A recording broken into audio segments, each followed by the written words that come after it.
The first time I realized my parents saw me as an investment rather than a daughter, I was 12.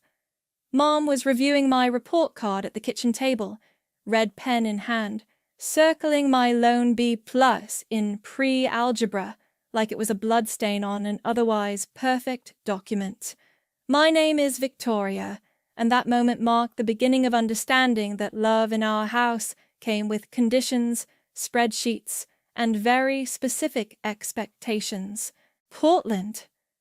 Mom's voice crackles through my phone, hitting that particular pitch that means she's about to cry. Not real tears. I learned to tell the difference years ago. You can't possibly be serious.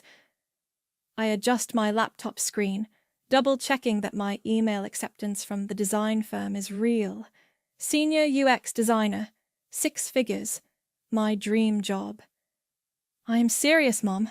The offer is incredible but what about us? The tears are flowing now.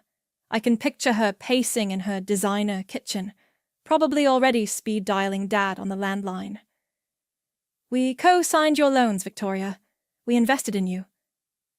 There it is, the I word. I know, Mom. I'll still make all the payments, just like I have been. Your father needs to hear this. A shuffle, and then Dad's voice booms through the speaker. Victoria, this is completely unacceptable.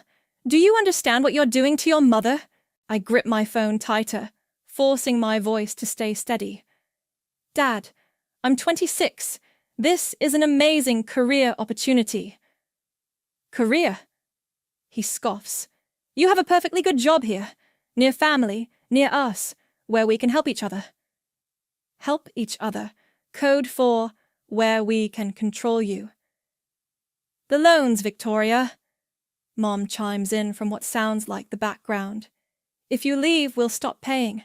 You'll be ruined. I close my eyes, counting to 3. When I open them, I look at the stack of documents on my desk. Loan consolidation papers, transfer statements, 6 months of careful planning with my financial advisor, Killian. I need to go, I say quietly. If you hang up this phone. Dad starts. Goodbye. I end the call, and silence immediately fills my apartment. My hands are shaking, but not from fear. For the first time in my life, I'm trembling with something that feels like power. My best friend, Maya, texts. Everything okay? Heard the screaming from next door. I type back. They just found out about Portland. Went exactly as expected. Mia. Did you tell them about the loans? Me. Not yet. They just played their only card and don't even know it's already off the table. My phone lights up with calls. Mom, Dad, Uncle Steve, Aunt Carol. The cavalry arrives right on schedule. I silence them all and open my laptop to check my flight details for next week's apartment hunting trip to Portland. Another text, this time from Killian. Remember what we discussed. Stay calm. Stay focused. You've got this. I think about the past 6 months, the secret weekend jobs, the careful financial planning, the quiet untangling of every string they ever attached to me. They thought they were building a cage, but they were actually teaching me exactly how to break out of one. My phone buzzes again. A voicemail from Mom. You'll regret this, Victoria. Family is everything. We gave you everything. I pull up my childhood journal, flipping to an entry from 10 years ago. My teenage handwriting stares back at me. Today, Mom said, my college fund is an investment in their future. Dad said good daughters pay their parents back. I don't think that's how it's supposed to work. A notification pops up, an email from my new boss in Portland. Can't wait to have you on the team. Let me know when you land next week. I smile, thinking about how my parents always taught me to plan carefully, document everything, and never make emotional decisions. They probably didn't expect me to use those lessons against them. My phone lights up one more time. A text from Dad. You'll ruin us if you move. Is that what you want? I don't respond. Instead, I open my carefully organized digital folder labeled Freedom. Inside are months of recorded conversations, screenshots of manipulative texts, documentation of every financial transaction they've held over my head since I was 18. They taught me to keep receipts, so I did. They just don't know it yet. I close my laptop and walk to the window. The sun is setting over the city they never wanted me to leave. Tomorrow, I'll start packing. Tonight, I'll sleep better than I have in years, knowing that their biggest threat is already neutralized. They think this is the beginning of my downfall. Really, it's the end of their control. And I've got receipts for everything. 6 months earlier, I sat across from Killian Armstrong in his modest office, gripping a stack of loan documents so thick they barely fit in my folder. "Let me get this straight," he said, adjusting his glasses. "Your parents co-signed these loans, claiming they'd help pay them off, but you've been making all the payments yourself?" "Yes." I pushed the folder toward him. "While they bought a vacation home in Florida," Killian flipped through the pages, his frown deepening. "And they use these loans to keep you close? Threaten to stop paying if you don't comply with their requests? Last month, they insisted I cancel a work conference because Mom needed help planning her birthday party." I laughed, but it came out hollow. "I'm 26, and I had to ask permission to do my job." "Right." Killian closed the folder. "We're going to fix this. But Victoria, it won't be easy, or quick." That meeting kicked off Operation Freedom, as Mia dubbed it. Every weekend, I picked up freelance design work. Every dollar went straight into a separate account my parents couldn't access. "Girl, you look exhausted," Mia said one Sunday, bringing me coffee at my kitchen table. My laptop showed 3 different projects due by morning. "I am." I rubbed my eyes. "But I made another $800 this weekend." "Your parents called again, by the way. Asked if you were coming to their anniversary dinner. What did you say?" "That you were working late. Again." Mia sat down. "They bought it, but your mom made that noise." The disappointed sigh? "More like a wounded pelican." My phone buzzed. "Mom." "Sweetie, we missed you at dinner. Dad's worried you're not prioritizing family enough. Remember everything we've done for you." I showed Mia the text. She rolled her eyes. "Everything they've done for you? Like using your student loans to renovate their kitchen?" "Wait, what? You didn't know? Your sister Sadie told me before she left town. Said they took out extra in your name for educational expenses, but used it on home improvements." My hands shook as I typed a message to Killian. Need to meet. Possible fraud situation. The next morning, I sat in a coffee shop with my laptop, combing through years of loan statements. Beside me, a young barista named Evan kept refilling my cup without asking. "Rough morning?" he asked during his 3rd refill. "Try rough decade." I smiled, despite myself. There was something calming about his presence. "Want to talk about it?" "Not unless you have experience with financial fraud and toxic parents." He pulled up a chair. "Actually?" Over the next hour, Evan shared his own story of breaking free from controlling parents. By the time he finished, I had his number, and a strange feeling that maybe I wasn't as alone as I thought. That afternoon, I overheard my parents in their backyard while dropping off mail. I froze behind the garage when I heard my name. "Victoria's becoming a problem," Dad said. "All this overtime, missing family events. The investment isn't paying off like we planned." Mom sighed. Maybe Sadie was right about her. Another sunk cost. At least we got the kitchen out of it. I recorded the entire conversation on my phone, hands trembling with rage. Later that night, I played it for Killian. "Well," he said, "this changes things. We're not just consolidating loans anymore. We're building a case." Over the next few months, I lived a double life. During the day, I was the dutiful daughter, attending family dinners, listening to Mom's guilt trips, nodding as Dad lectured about family loyalty. At night, I worked with Killian, documenting everything, building my escape route brick by brick. "Your credit score is almost there," Killian said during our last meeting. "One more month of payments, and we can move everything into your name." "They'll be furious." "They'll be powerless," he corrected. "That's different." I left his office and found 3 missed calls from Mom. The voicemail made my blood boil. "Honey, we used your old college fund to put a deposit on a boat. You understand, right? After all we've done for you." That night, I updated my resume and started applying for jobs, far away from home. Portland caught my eye. Growing tech scene, creative culture, and most importantly, 3,000 miles from my parents' grip. Mia found me on my balcony, staring at the city lights. "You okay?" "They used my college fund for a boat, Mia. A boat." She handed me a glass of wine. "Then let them sink in it." I took a sip and checked my email. A design firm in Portland wanted to interview me.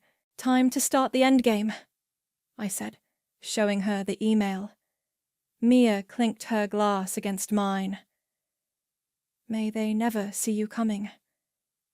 Little did they know, their perfect investment was about to become their biggest liability. The manila folder felt heavy in my hands as I walked into my parents' house for Sunday dinner. Inside were copies of every document that would shatter their illusion of control: refinanced loans, transfer statements, proof of their financial manipulation. All of it. "Victoria!"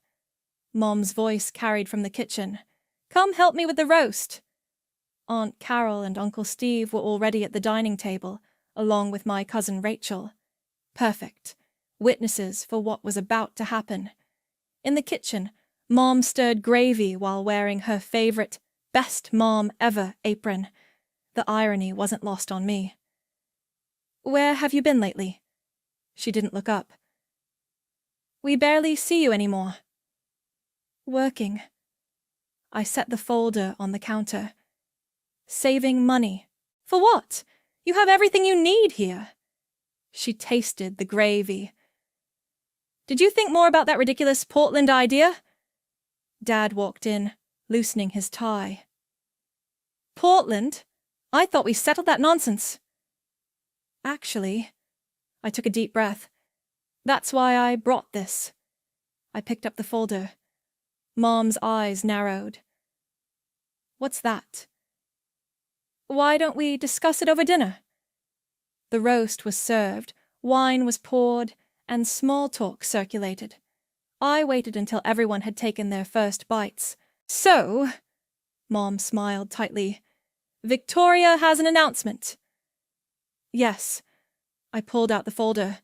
"I wanted everyone to know I'm taking that job in Portland. I start next month." The clinking of silverware stopped.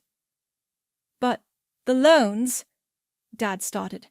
I slid the first document across the table. "Are completely refinanced, in my name only." Mom's fork clattered against her plate. "What? I've been working with a financial advisor." More papers emerged. "Everything's transferred. You're not responsible for any of it anymore." "You went behind our backs?" Dad's face reddened. "Like you went behind mine?" I pulled out the evidence of the kitchen renovation. "Or should we talk about how you used my student loans to remodel this room?" Aunt Carol gasped. Rachel stopped mid-chew. That's private family business, Mom hissed. Was it private when you told the entire church I was ungrateful? That I was betraying the family?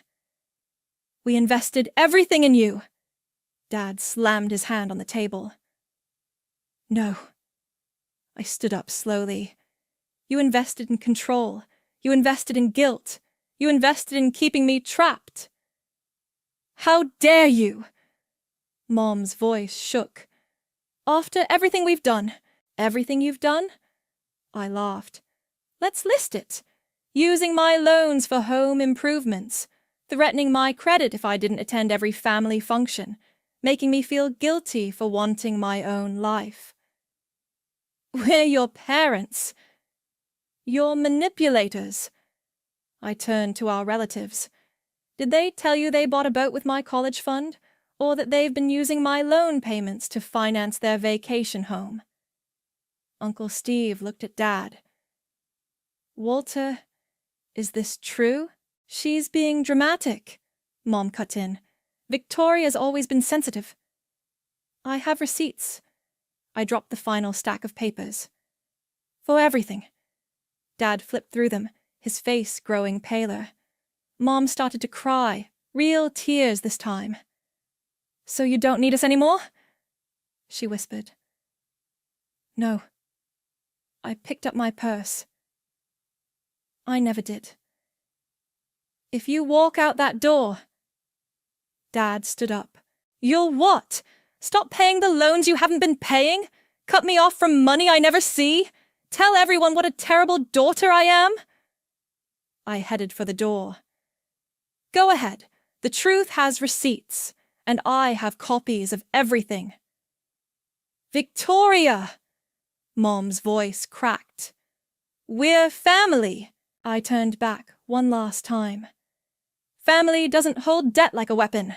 Family doesn't treat love like a business transaction. I looked at our shocked relatives. I'm done being the investment. I'm choosing to be free. The door slammed behind me. The night air felt clean, like breathing for the first time. My hands were shaking, but my steps were steady as I walked to my car. A flash of headlights caught my attention. Another car was parked across the street. A sleek, black sedan I hadn't seen in years. The driver's window rolled down, revealing a familiar face I hadn't seen since she fled town 4 years ago. Need a drink? My sister Sadie asked, a knowing smile on her face. Looks like you could use one. Behind us, the front door burst open. Mom's voice carried across the lawn. Victoria, get back here right now. I looked at my sister, then back at the house where I could see Dad holding Mom back in the doorway, Aunt Carol standing shocked in the window, and Uncle Steve shaking his head over the papers I'd left scattered across their perfect dining room table. Hell yes, I said, climbing into Sadie's car. I need several drinks. As we pulled away, I caught a glimpse of my mother's face in the rearview mirror. She looked small, defeated, and for the first time, powerless. Sadie squeezed my hand. Welcome to the other side, sis. Sadie drove us to Murphy's, the dive bar on the edge of town where our parents would never be caught dead. Perfect. Double whiskey, neat, she told the bartender, then looked at me. You're going to need it. That bad? Worse. Sadie took a long sip.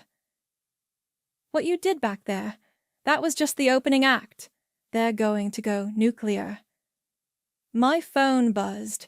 15 missed calls, 37 texts. I turned it off. How did you know I'd be there tonight? I asked. Mia told me. We've been in touch. Sadie smiled. Someone had to warn you what was coming. You could have warned me years ago, before you left. Would you have believed me then? She raised an eyebrow. When I left, you still thought they hung the moon. She was right. When Sadie fled town at 22, I'd bought our parents' story. That she was selfish, unstable, ungrateful. Now I knew better. Tell me what happened, I said. The real story. I found out about Dad's gambling. He was using my identity to take out credit cards. Sadie's knuckles went white around her glass. When I confronted them, Mom said I was lying. Dad said I owed them for raising me. Sound familiar? Jesus! I left that night. They told everyone I had a mental breakdown. Said I was on drugs. She laughed bitterly. The church bought it. Our relatives bought it. I became the cautionary tale of what happens to daughters who don't obey. My phone lit up again, this time with Facebook notifications. I borrowed Sadie's phone to check. Oh, God, Mom had posted. Heartbroken. Our youngest daughter has betrayed our family's trust. Please pray for her return to the path of righteousness. Comments flooded in. Praying for your prodigal daughter. She'll regret abandoning her family. Just like her sister. And so it begins, Sadie said. Watch. By tomorrow, they'll have a whole narrative about how you're mentally unstable, possibly on drugs, definitely corrupted by city influences. They're already texting relatives. I scrolled through Sadie's phone. Aunt Carol's posting about ungrateful children in these godless times. Mom's probably calling her prayer circle right now. Dad's reaching out to his business contacts. Sadie ordered another round. They'll try to poison every well you might drink from. My own phone kept lighting up with messages. How could you do this to your mother? Your parents gave you everything. You need help, Victoria. They did this to you too? Yep. Lost my job at the bank because Dad was golf buddies with the regional manager. Lost my apartment because Mom told the landlord I was dealing drugs. Sadie pulled out a flash drive. Which is why I kept receipts of everything. What's on that? The truth about the gambling, the credit cards, the loans. She slid it across the bar. And something else, something worse. Worse than financial fraud? Remember Mom's investment account? The one she said was for our college funds. Sadie's eyes hardened. It wasn't just the kitchen renovation, or the boat, there's more. My hands shook as I took the drive. How much more? Enough to destroy them. She finished her drink. But use it carefully, because once you do, there's no going back. My phone buzzed again, a text from Evan. You okay? Heard what happened. Who's that? Sadie peered over. Someone from work. He's been supportive.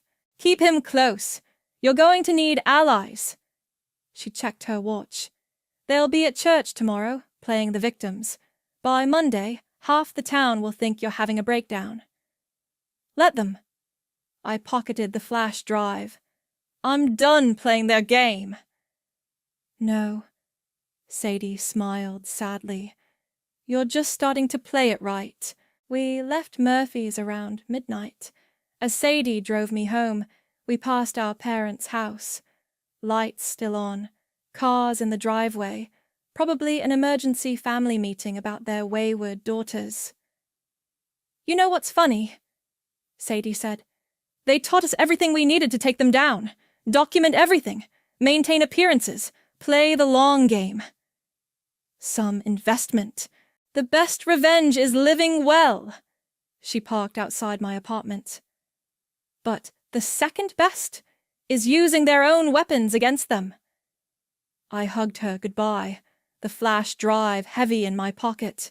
Inside I found more texts, more missed calls, more social media notifications. Mom had posted again.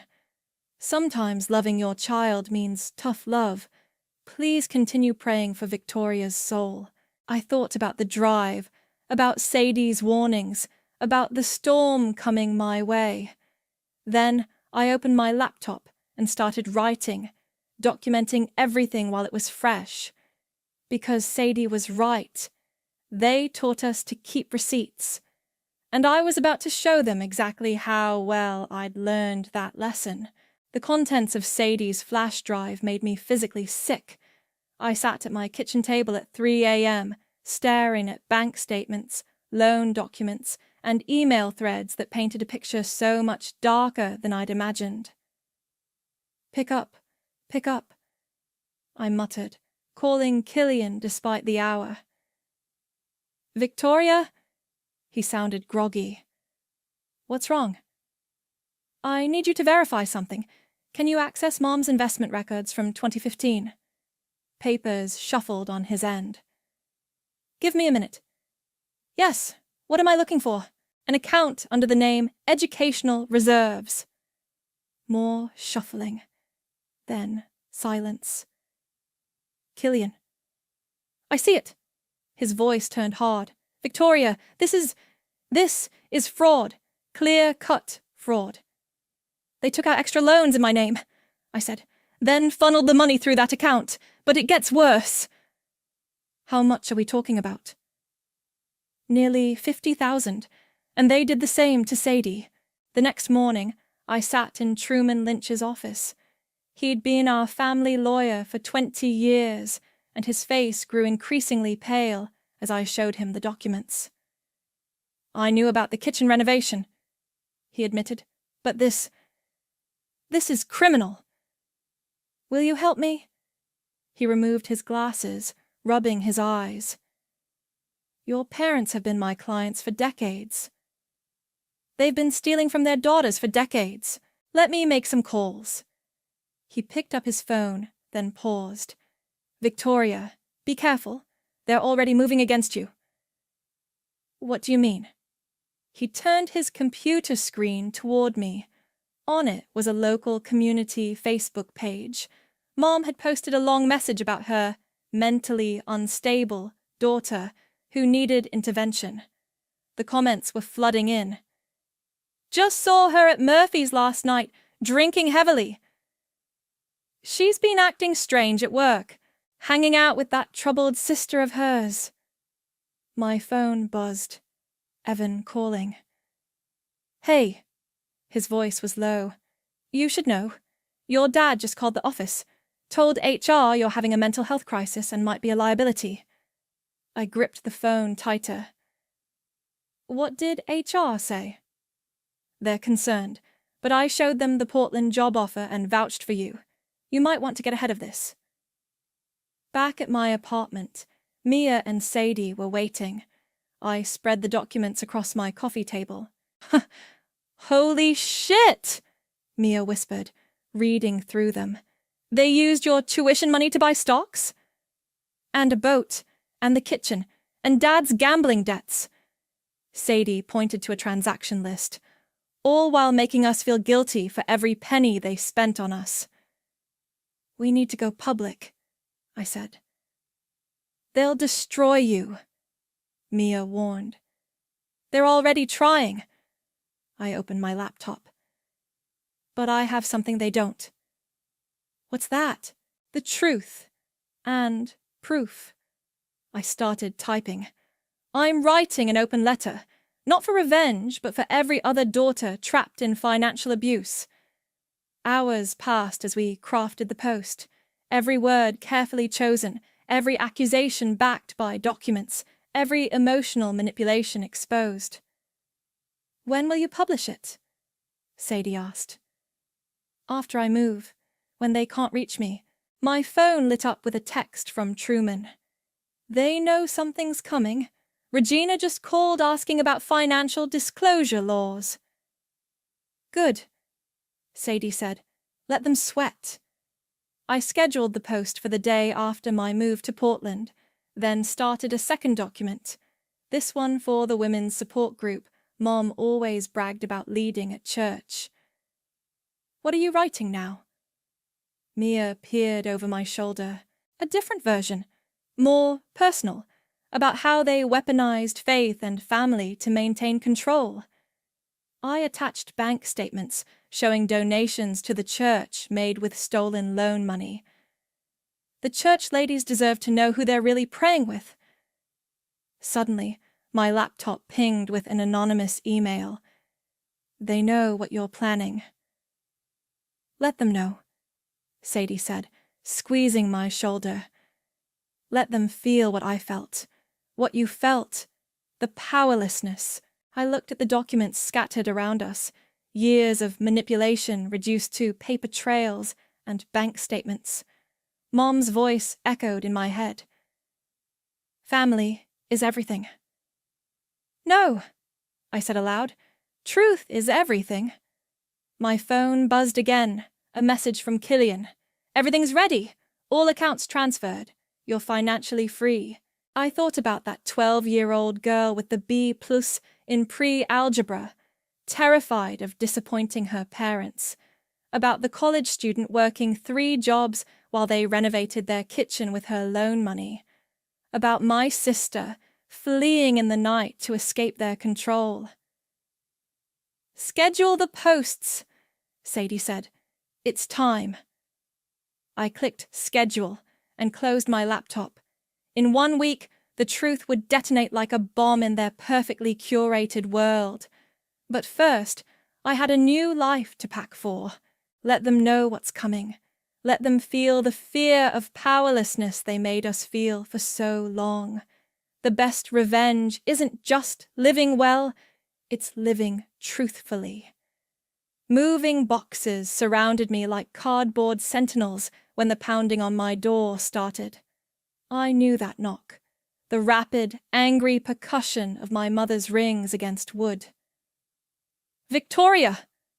Her voice carried through the door. Open this door right now! I checked my phone. 7:15 a.m., right on schedule. When I opened the door, Mom burst in like a hurricane in designer clothes. Her eyes were wild, mascara slightly smeared. What do you think you're doing? Packing. I taped another box shut. My flight's tomorrow. You can't. She stopped, staring at the boxes labeled kitchen and bedroom. This isn't happening. I won't let it happen. It's already happening. You're killing this family. She grabbed my arm. Everything we built, everything we sacrificed. I jerked away. You mean everything you stole? We gave you everything. You gave me trauma and debt. I picked up another box. And you're not even sorry. Sorry? She laughed hysterically. For what? Making you successful? Giving you opportunities? For using my loans to fund your lifestyle? For threatening my credit if I didn't obey? For trying to destroy my reputation when I finally stood up to you? My phone buzzed. Evan. HR cleared you. Your dad's claims were dismissed. Mom saw the message. Who's Evan? Are you dating someone without telling us? I don't have to tell you anything anymore. She collapsed onto my couch, sobbing.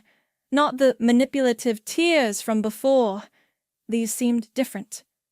Real. You're just like your sister, she whispered. Ungrateful, cruel. No, Mom, I'm exactly what you raised me to be. Strategic, thorough, and very, very good with documentation. Her head snapped up. What does that mean? The doorbell rang. Mia walked in carrying coffee and donuts, stopping short when she saw Mom. Oh, morning, Regina. You. Mom stood up. You helped her plan this betrayal. Actually, Mia set down the coffee. I just helped her survive you. Mom's phone rang. Dad's ringtone. She answered on speaker. She's packing, Walter. Actually packing. Don't let her leave. His voice boomed. Tell her about Grandmother. I rolled my eyes. Grandmother's fine. I called her yesterday. You what? I told her everything. The loans, the fraud, the manipulation. She's horrified, by the way. Mom's face went pale. You had no right.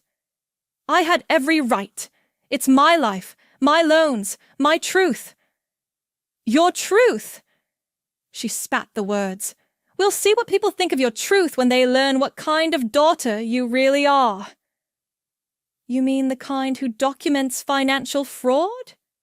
I pulled out my phone. Or the kind who records conversations about using student loans for home renovations. She lunged for my phone. I stepped back. Delete it! She screamed. Delete everything! It's too late. I moved toward the door. Maybe you should go. This isn't over, she hissed. You're right, it's not. I opened the door, but for the first time, I'm the one deciding how it ends. After she left, Mia hugged me. You okay? No. I grabbed a donut. But I will be. The rest of the day passed in a blur of packing and goodbyes. Around sunset, a knock surprised me. Evan stood there with takeout. Thought you might need dinner, he said. And maybe company? We sat on my empty floor, eating Chinese food straight from the containers. I'm sorry about your parents, he said softly.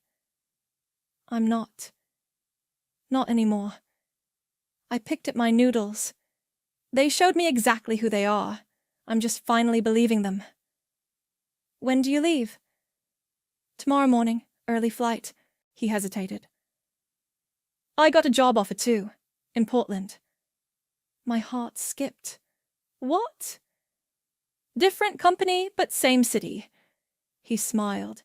If you want company while exploring your new home. Before I could respond, my phone lit up with notifications. Mom had posted again. Heartbroken mother seeking prayers. When your children turn against you. I turned off my phone. They're going to keep coming after you, Evan warned. Let them. I looked around my almost empty apartment. They taught me everything I know about warfare, about keeping records, about playing the long game. And now? Now I'm using those lessons to break free. I checked the time on my scheduled posts, less than 24 hours until detonation. They wanted an investment. They got a revolution instead. My phone buzzed one final time. A voicemail from Mom. I played it on speaker. One word, cold and clear. War. I deleted the message and looked at Evan. So? Portland? He smiled. Portland. Tomorrow I'd board a plane to my new life. Tomorrow my parents would learn exactly what their perfect investment had become. But tonight? Tonight was for fortune cookies and possibility. The post went live at exactly 9 a.m. Pacific time, just as I was unlocking the door to my new Portland apartment. By 9:05, my phone exploded. It's happening, Sadie texted. Mom's having a meltdown in the church parking lot. I opened Facebook to find my carefully crafted open letter spreading like wildfire. 300 shares in the first hour. Then 1,000. Local community groups picked it up. Then parenting forums. Then financial abuse support networks. Mia called, Holy shit, have you seen the comments? I scrolled through them. My parents did the same thing. This is why I left home. Someone finally said it. Then came the hometown reactions. Regina and Walter. But they're such good Christians. No wonder both daughters left. The church needs to address this. My phone rang. Dad's number. I declined the call but listened to his voicemail. You've destroyed everything. Your mother can't stop crying. The church board is meeting tonight. Is this what you wanted? To ruin us? Another text from Sadie. Dad's consulting clients are jumping ship. 3 cancelled this morning. Good, I typed back. Evan brought coffee and sat beside me on my empty floor, surrounded by moving boxes. You okay? Better than okay. I showed him my email. The women's support group Mom led had received their own version of the letter, complete with proof of misused church donations. The prayer circle just turned into a pitchfork mob. My laptop pinged. An email from a women's advocacy organization. Your story resonates with thousands. Would you consider speaking at our conference next month? Theme: breaking free from financial abuse. Do it, Evan said, reading over my shoulder. Another call. Truman this time. Victoria, your mother's threatening legal action. Says you're defaming them. With documented truth? I laughed. Let her try. She's desperate. They both are. Walter's business is hemorrhaging clients. The church board is discussing their leadership positions. Karma's not fun, is it? More texts flooded in. You saved my life with that post. I'm leaving home tomorrow because of you. Thank you for speaking up. Then came Mom's email. Please take it down. Please. We're your parents. We're family. We can fix this. I started typing. Fix what? The fraud? The manipulation? The years of control? Before I could send it, another email arrived. From grandmother. I've removed them from my will. You and Sadie will split everything. I'm so sorry I didn't see it sooner. Evan squeezed my hand as I read local news comments. Prominent families scandal rocks community. Church leaders face financial investigation. Local business owner loses major contracts amid fraud allegations. Still think it was worth it? He asked. My phone buzzed with a text from Killian. They just tried to access your old accounts. All blocked. You're completely clear. Every penny, I replied to Evan. Every consequence. A package arrived. Overnight delivery. Inside was my old childhood journal, sent anonymously. A page was marked with a post-it note. My teenage handwriting stared back at me. Someday I'll escape, and they won't even see me coming. Sadie called. Mom's at my hotel. She's hysterical, saying we have to take it all back. Save the family name. What did you tell her? That she should have thought about the family name before stealing from her daughters. More emails poured in. My daughter showed me your post. I'm so ashamed. I've been doing the same things. Your story helped me understand why my wife can't talk to her parents. You're changing lives. The women's advocacy group called. They wanted me to keynote their conference. Your story is powerful, the organizer said. It's starting conversations everywhere. I looked around my empty apartment, at Evan setting up my coffee maker, at the sunshine streaming through windows my parents would never look through. I'll do it, I said. Later that night, curled up on borrowed camping chairs, Evan showed me the latest updates. Dad's business down 60%, Mom removed from church leadership, 3 different support groups sharing my story, a podcast wanting an interview, grandmother publicly denouncing them. Was it revenge you wanted? He asked softly. No. I watched the Portland sunset. It was freedom. The revenge was just a bonus. My phone lit up one last time, a message from an unknown number. My name is Kendra. Your blog saved my life. I think I'm ready to leave too. Can you help me? I started typing. Dear Kendra, the first step is the hardest, but let me tell you what I learned about breaking free. Outside, the city hummed with possibility. Inside, my phone kept buzzing with messages from others like me, trapped daughters, controlled sons, people ready to break their own chains. Maybe that was the best revenge, turning their weapon of control into a key that unlocked others' cages. The morning sun painted Portland's skyline in shades of gold as I prepared for my keynote speech. My phone buzzed. Sadie sending a photo of the local newspaper back home. The headline made me smile. Prominent family's church membership revoked amid fraud allegations. Ready? Evan adjusted my microphone. We'd been dating officially for 3 months now, since that first night in my empty apartment. Almost. I checked my notes one last time. The conference hall buzzed with hundreds of voices. Daughters, mothers, survivors of financial abuse. Victoria? A young woman approached, clutching my blog post printout. I'm Kendra. We emailed? I hugged her. You made it. Thanks to you. She wiped her eyes. I left last week. Brought all the documentation just like you said. Smart girl. I spotted Killian entering the hall. He'd flown in specially for this. My phone lit up. Mom's number. After months of declined calls, I answered. Victoria.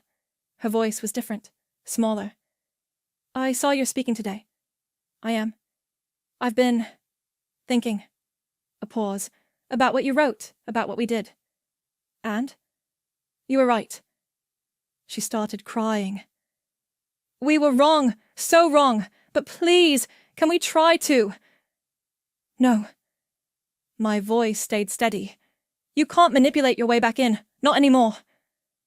But we're still your parents.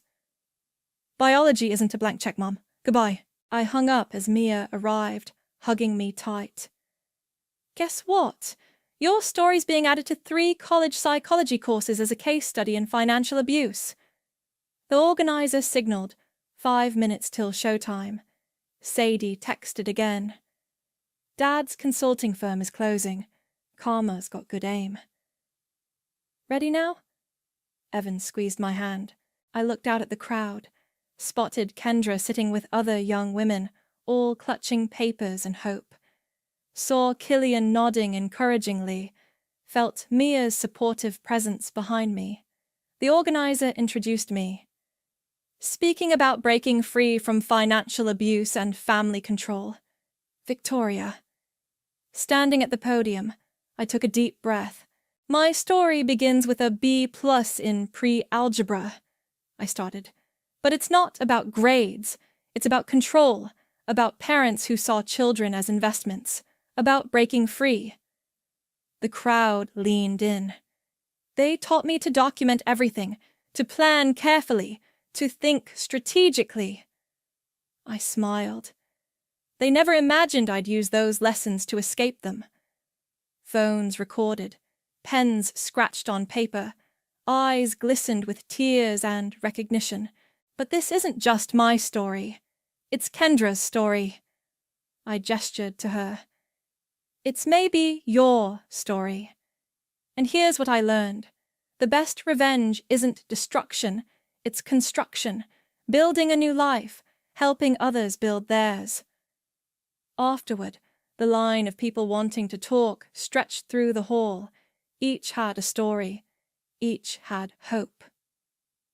You've started a movement, Killian said, watching me sign copies of my blog post. No. I pointed to the crowd. They did. They just needed someone to go first. My phone buzzed. Grandmother. The house is sold, she said. Your parents are moving to Florida, running away. Let them run. That evening, Evan and I sat on my apartment balcony, furnished now, filled with life and possibility. Mia and Sadie were inside, ordering dinner. Look at this. He showed me his phone. A support group inspired by my story had launched. Breaking Free, Children of Financial Abuse. 500 members already, I noted. Make that 501. Kendra texted. Just joined. Starting my new job Monday. The sunset painted the sky pink as Sadie joined us outside. Remember when they said we'd be nothing without them? Now they're nothing without their reputation, Mia added, bringing wine. My phone lit up one last time. Dad's email. You won. Are you happy now? I started typing. This was never about winning. It was about truth, about freedom, about helping others find theirs. So, yes, I am happy. Not because you lost, but because so many others won. Send. Inside, dinner arrived. Laughter filled my home, my real home, with my chosen family. Outside, Portland hummed with energy and promise. They say revenge is best served cold, I told Evan as we joined the others. Mine was served with spreadsheets, quiet fury, and blistering truth. But the real victory? It's not in their downfall. It's in all these rising phoenixes. My phone buzzed with another notification. Breaking free membership, 550 and counting. I smiled, surrounded by love that came without conditions, success that came without control, and freedom that came with helping others find theirs. Sometimes the best revenge isn't about destroying your past. It's about building someone else's future.